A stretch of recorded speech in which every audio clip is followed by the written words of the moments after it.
Hello everyone.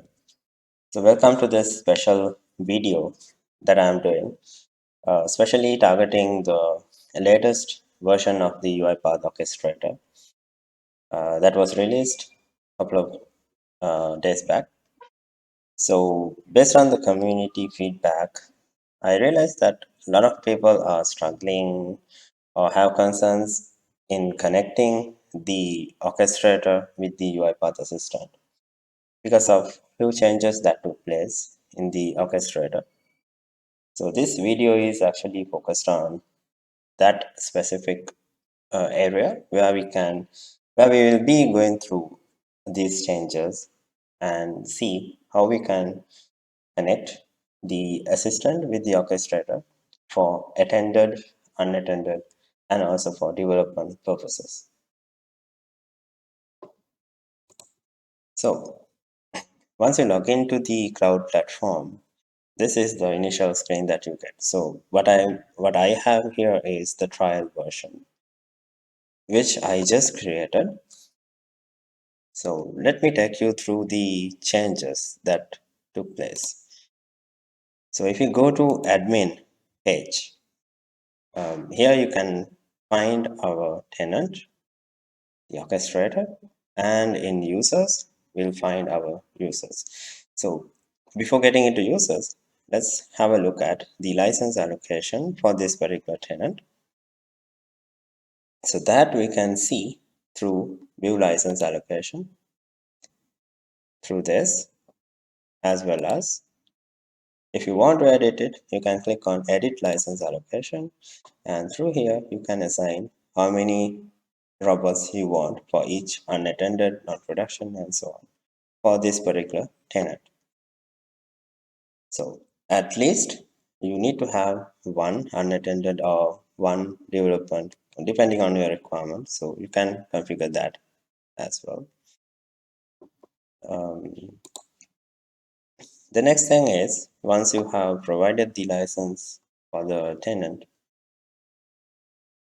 so this was there previously. There's no much change over there. In users and groups, here we see several changes. So under users, you can see this is the only user that I have at the moment. So I'm the organization admin and I'm assigned to a group called administrators. So there are several groups here. If you click on groups, you can see the different groups available. So you are almost familiar with this because these were there in the previous versions, but there's a slight difference. So here in administrators, you can see the license allocation rules. So if you click on edit or edit group allocation rule, so let's go for edit first. Here you can see the members associated with this group.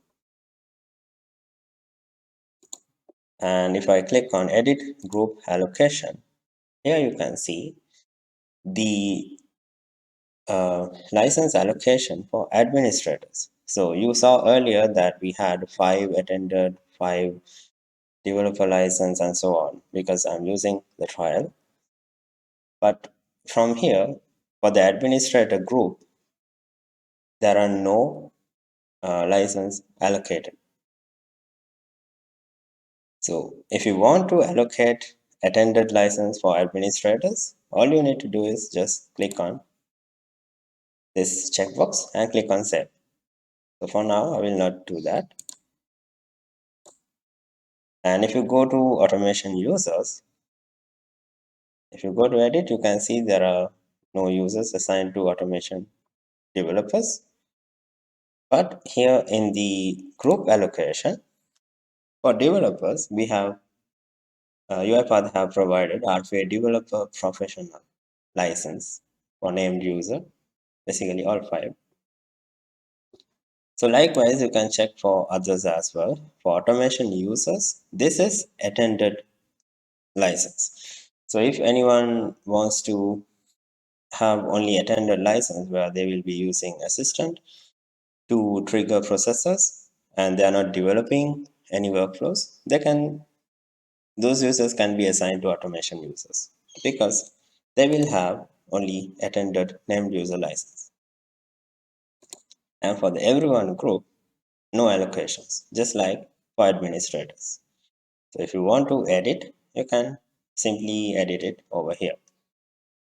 And on the authentication settings, this is the configuration. So basically, allow any user to be invited to this organization. So if you want to have any other configuration, you can set it over here.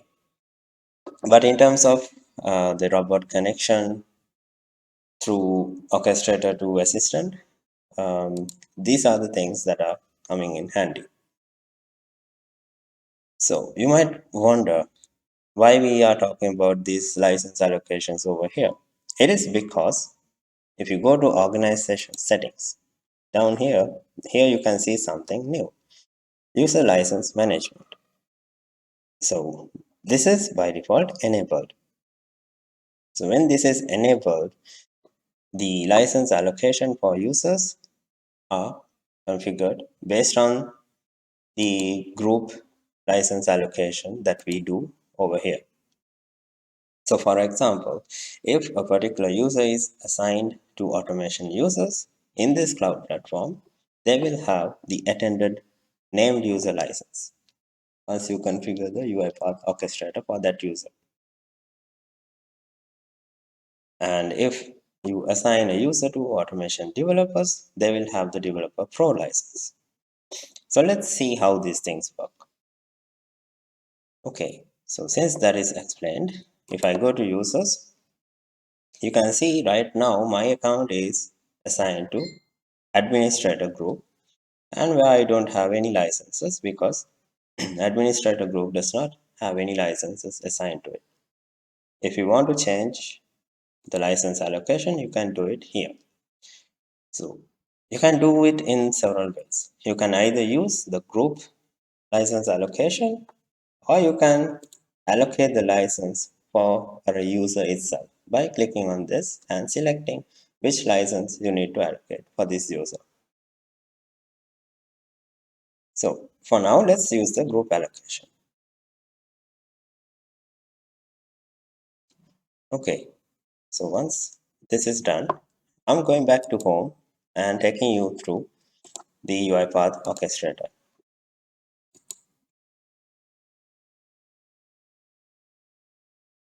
So as soon as this is loaded, you will get a tour, which I will skip for now.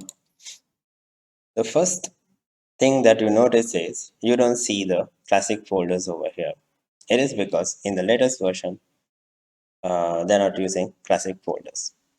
But for the tenants or the orchestrator instances that were having classic folders, basically the previous orchestrator instances, you will still be able to use classic folders. This is a new tenant that I created, so it does not have the classic folders enabled. Okay, so the first thing is these are modern folders. So if you go to tenant, you can see under robots, there are no robots configured at the moment. But in users, here you can see the user that was there in the cloud platform over here. So let's try to create a robot for this user. So there are a few changes that we need to take a look. In roles, we have set up new roles over here. So we will create or use some of these roles as and when we configure our user. So the first thing, let's go to users. To create a robot for this user, I need to click on this and go to edit. So the second thing here is earlier you used to have attended robot, and then the third option was the unattended robot. But now you don't see the attended robot option over here on the left side panel, but it is available right here in user settings. By default, this is enabled. So it will automatically create an attended robot for this user. And also, if you want to use any personal workspaces for this user, that can be created as well. So if you ask what is a personal workspace, it is similar to another folder, but very specific to this user, and no other user can access that. So whatever the developments he do, he can save it in the personal workspace without affecting the data in other folders. Okay, so let's create an for now we'll keep the unattended robot disabled. Let's focus on the attended one first. So this is by default enabled, and I will click on update. So the robot status settings is similar to what you had earlier. So I will click on update here, which will create a robot, attended robot for this user. So if I go to robots, still it is not showing, but let's see. So now the user is configured. The next thing is go into machines because we need to create a machine for this robot to work. So clicking on this gives us two options, standard machine and machine template. So for now, I'll go with machine template, and I will give the machine name that is picked from the assistant. So if I go to preferences and go to orchestrator settings, and in machine key, here I can find the machine name. So I will use this name over here. So for now, I will not use any unattended runtimes. If you are not using unattended robots, this is not needed. But if you are using unattended, you need to specify how many runtimes you need. So for attended, we don't need that. But for this video, I will be showing you how to use unattended as well. So due to that reason, I will just allocate one runtime for now. And I will click on provision. So we have the machine created now. And we have the users created. The next thing is assigning a folder for that user and the machine. So I'm going to share the folder,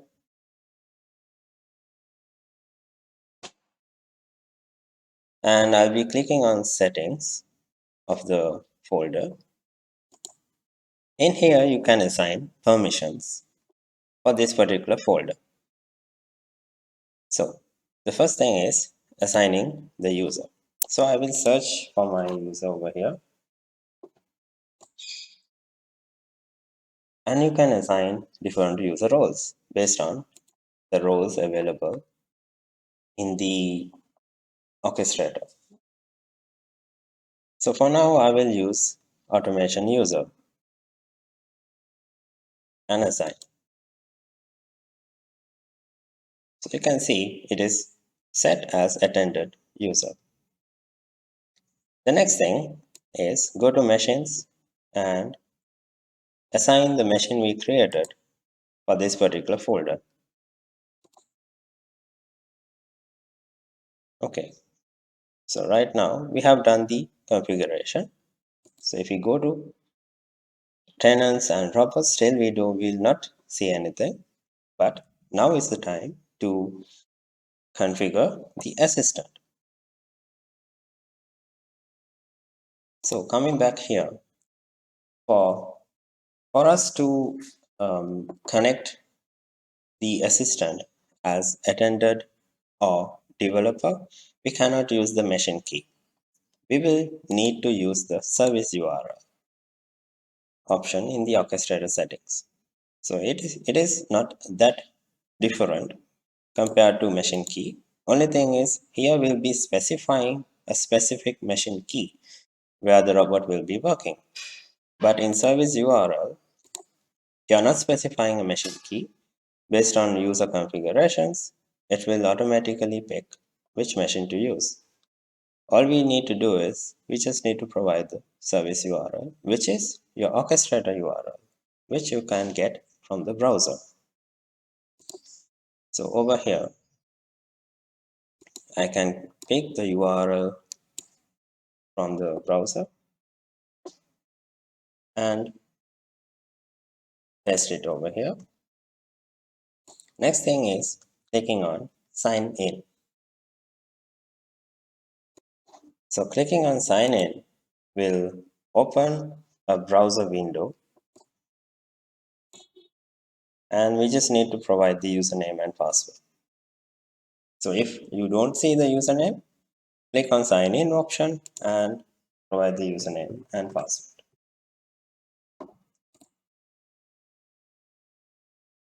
Once you do that, we can see this assistant screen is loading. So here you see connected and unlicensed. It is because right now you are connected with the orchestrator, but you can see the message once you hover the mouse on top of this, there are no available licenses.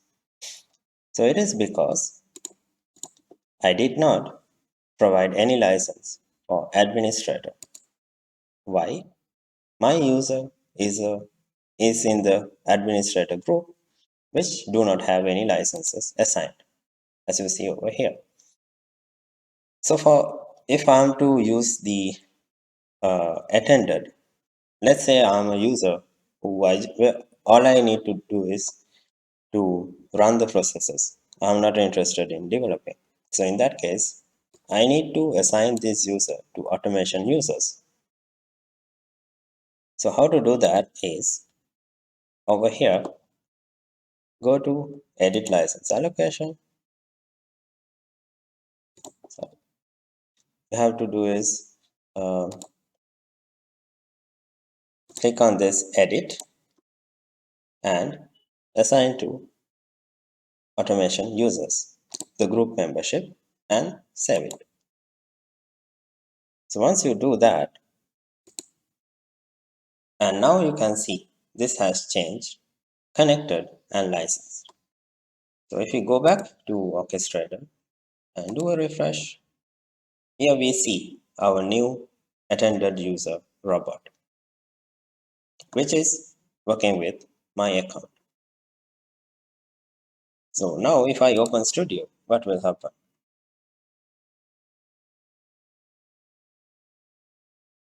So you can see Studio is loading. So once I open the Studio, you can see a message here, detected attended robot as a license type. Based on these terms, this license can only be used for running and debugging, no editing, because um, that user role does not allow workflow creation. So you cannot do much in Studio. Only thing you can do is you can open and go through the workflow. Okay, so let me close this. So now we are clear how to configure the assistant and the orchestrator for attended robots. The next thing, how can we do that same thing for development? If I'm a developer, how can I configure this? For that, it's easy. So now you know the drill. Come here, do this change. Instead of automation users, click on automation developers. That's it. So now to make it more clear, I can just click on sign out and do the sign in again.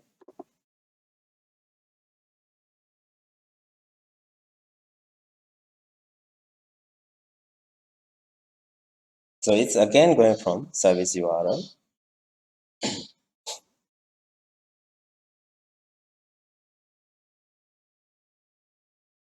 So you can see it is connected and licensed, but I don't have any processes because this is a new orchestrator instance where I don't have any processes.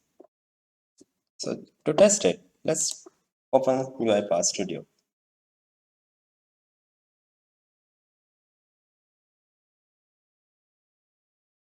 And while that loads, if you go to robots, now you can see it is showing attended RPA developer pro. Earlier it was showing named user. And let me open up a simple process.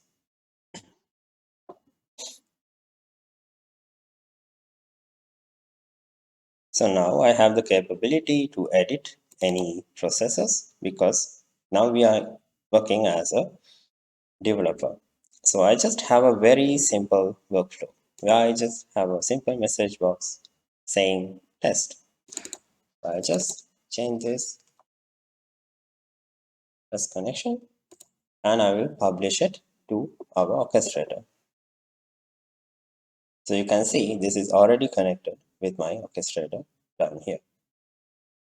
So clicking on publish, I will go to publish options. I will select orchestrator tenant process feed and publish. And it's published. And I can test my workflows here as well. It works just fine.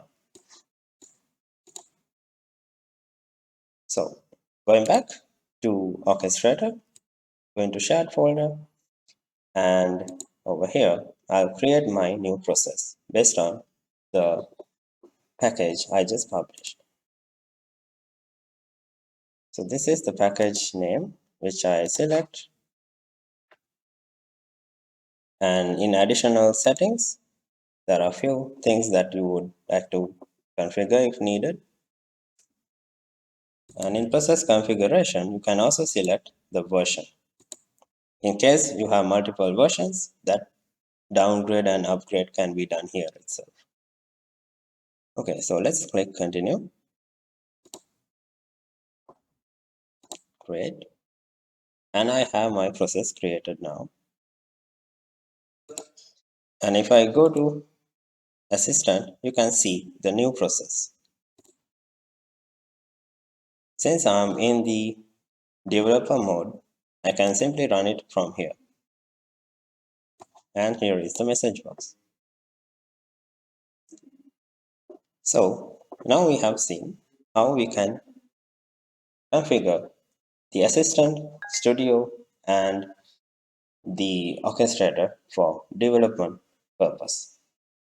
So what's left is unattended automation. So how to do that? So that is done in a slightly different way. So let's go to tenant and users, and I'm going to edit this user.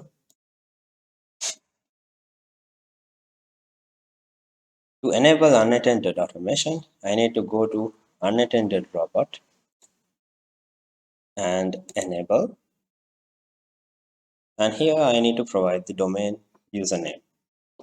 So that can be captured from command prompt by typing who am I. You just need to copy this part. So this is here because I initially configured this for attended. So let's remove this and use our domain and username that we got from the command prompt and provide the password that you give to log into your computer. And then click on update.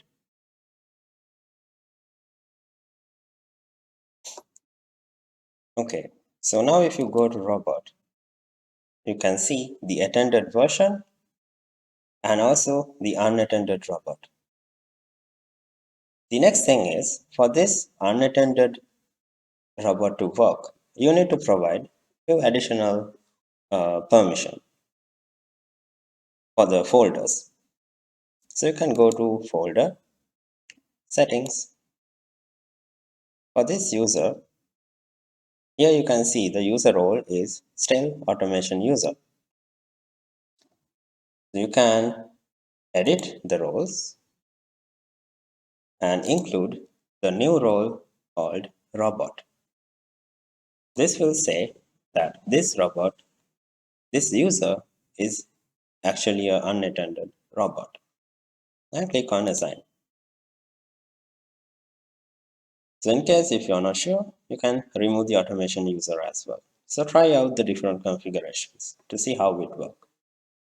So once that is done, we are good with the machines because we assigned one unattended runtimes earlier, right here. So that's the configuration that you need to do in the orchestrator. So now let's go back to our assistant and let's do a sign out. So for unattended automation, we need to use the machine key. So here we have the machine name, and I need to provide the same orchestrator URL just like before.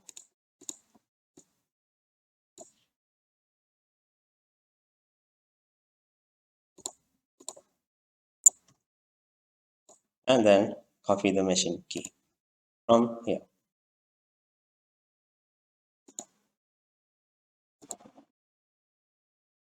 And click on connect. So here you can see this as connected and unlicensed. But if you actually run a process from the orchestrator, you will see that it is working. So this is something that UiPath need to fix. So we have a process already published over here. So let me close my studio. If you go to automation, this is the process.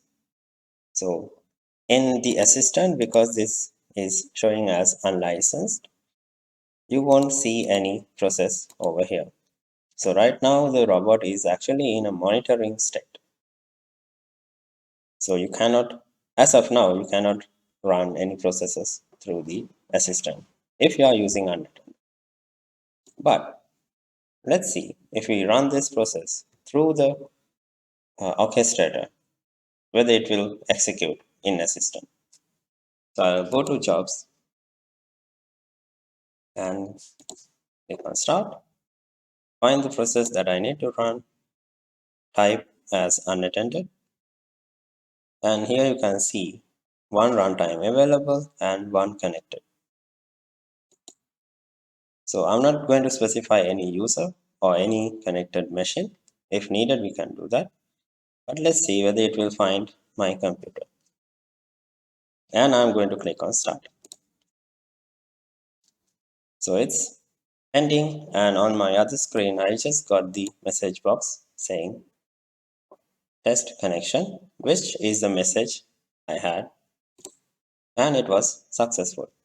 So you can see, even though this states as connected and unlicensed, as soon as you trigger a process through the orchestrator, it will pick it up and execute. So this is how we configure the robots in the latest version of the orchestrator. One more question. If you ask, can I run the UI Studio with this status showing connected and unlicensed? As of now, you cannot, because as I said earlier, the robot is actually in a monitoring state where it is not possible for the studio to communicate with the orchestrator all the time for development purpose, and that's why you see this error over here. So in that case, if you are using the unattended, switch back to interactive sign-in, which we do through the service URL option. So I hope that this video was helpful for you to understand how you can configure the assistant and the robot um, in the new version. So in addition to that, there are a few documentation available for you in deploying unattended robots, which you can access this URL from the video description. So try it out, and there are a few more additional information provided over here. So thank you very much for listening, and if there's any issue in connecting your local robot to the orchestrator, please feel free to reach out to me and be glad to help you out on this. Thank you very much, and I hope this was helpful. Talk to you soon in another video. Take care.